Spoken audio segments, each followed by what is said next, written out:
औज़ुबिल्लाहि मिनश्शैतानिर्रजीम बिस्मिल्लाहिर्रहमानिर्रहीम रब्बिश्रह ली सदरी व यस्सिर ली अमरी वहलुल उक़दतम मिन लिसानी यफ़क़हू क़ौली।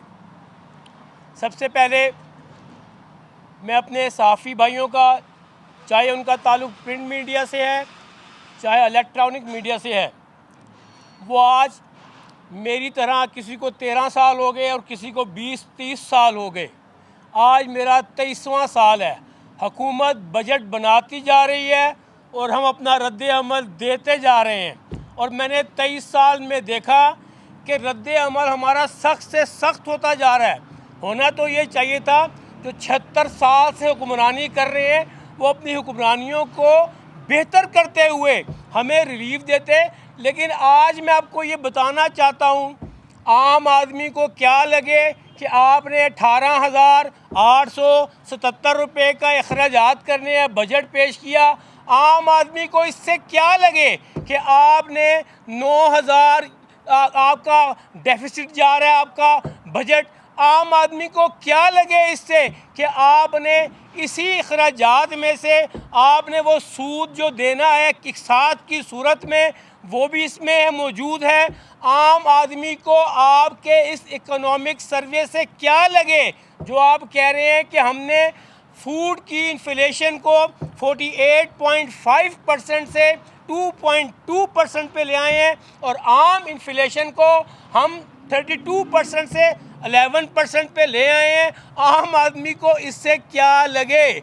आम आदमी ये नहीं जानती, आम आदमी ये जान रही है कि 2.5 साल से जिस तरह उसको महंगाई की चक्की में पीसा जा रहा है और जिस तरह सफ़ेद पोश तबका तबाह हो गया है, आज वो उन पे फिर एक बहुत बड़ा बम गिरा दिया गया। क्या बम गिरा दिया? बिजली फिर महंगी कर दी आपने, 5 रुपये यूनिट महंगी कर दी आपने। पेट्रोल पे आपने लगा दिया, टैक्स लगा दिया, पेट्रोल महंगा हो गया। आपकी जब बिजली, पेट्रोल और गैस महंगे होंगे, तमाम खुर्दनी अशियाएँ का बढ़ जाएंगी, तमाम ज़रूरियात ज़िंदगी पे फ़र्क पड़ जाएगा। आवाम आदमी को इससे फ़र्क पड़ेगा। आम आदमी को क्या लगे कि आपने इंपोर्टर्स को डिस्करेज किया इंपोर्ट को और आपने एक्सपोर्ट को, अगर आपने उसको डिस्करेज किया तो आपने एक्सपोर्ट पे भी तो 40% ड्यूटी लगा दी। आम आदमी ये चाहता है कि मैं अगर यहाँ से मेरे पास 10, 12, 15 करोड़ रुपया है और मैं इस मुल्क की बेहतरी के लिए, रोज़गार मुहैया करने के लिए अपने सरमाए से कोई छोटी फैक्ट्री लगाना चाहता हूँ। आपने इस बजट में क्या इंसेंटिव दिया? आपने क्या कहा कि क्या हम तुम्हें बिजली फ्री कर देंगे? आपने क्या कहा हमने आज गैस कम कर देंगे ताकि हम अपने डॉलर्स को बाहर से लेके हमारी एक्सपोर्ट बढ़ जाए। हमें जो डॉलर्स बाहर देने पड़ते हैं हमारे डॉलर्स हमें आएँ, लेकिन आपने उसके लिए कुछ नहीं किया। आपने ये किया कि गवर्नमेंट की तनख्वाहें ख़त्म कर दी। जब गवर्नमेंट का रोज़गार ख़त्म कर दिया। जब गवर्नमेंट के रोज़गार ख़त्म होगा तो जब आम आदमी रोज़गार पैदा करेगा तो उसके लिए आपने फैसिलिटेट कैसे किया? क्या किया आपने? आम आदमी आपसे सवाल पूछता है कि कब तक आपकी हुक्मरानी के चक्कर में हम पिसते रहेंगे? हमें क्या लगे कि आपने तनख्वाहें बढ़ा दी 15 से लेकर 25%। मुझे आप ये बताएं कि जो 17 से लेकर 22 ग्रेड तक का अफसर है जिसकी लाखों में तनख्वाह है, उसकी तनख्वाह बढ़ाने की क्या ज़रूरत थी? वो गरीब आदमी जो 1 से लेकर 16 ग्रेड तक है, उस गरीब की तनख्वाह आपने 20-25% बढ़ाई।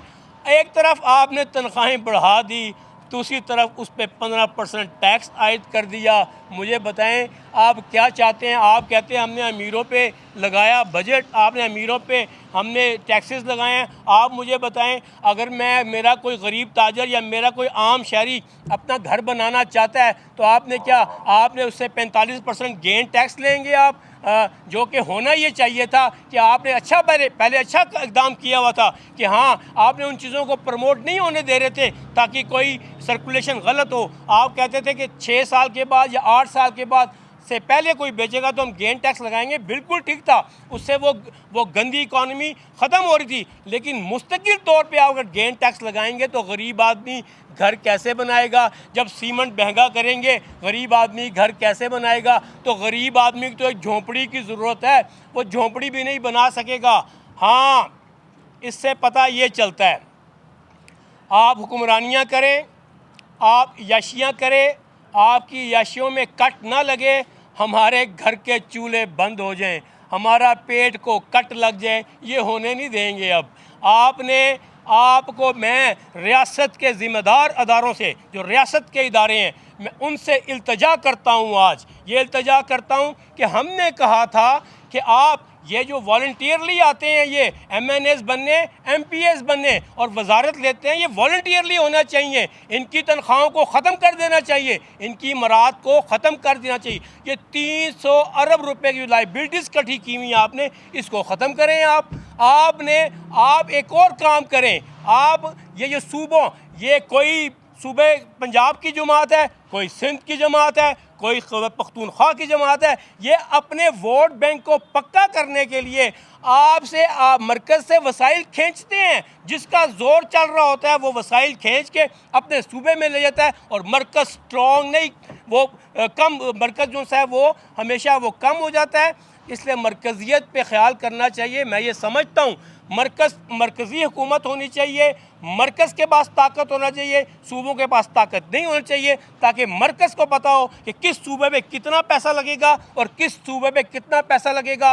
और ख़ास तौर पे हम समझे थे आप तो आज अवाम दोस्त बजट देने आए हैं, इतनी मुश्किल वक्त में आवाम का साथ देने आए हैं। हम ये समझे थे हमारे कहने पर वो कानून बन जाएगा कि जो भी रियासती अदारे का मुलाजिम हो या किसी तरह उसका वो रखता हो, ओहदा रखता हो, या MNAs हो या MPAs हो, यानी कि ये ऑफिस बैरियर्स हों, उनको अपना इलाज अपने अस्पतालों में कराना पड़ेगा।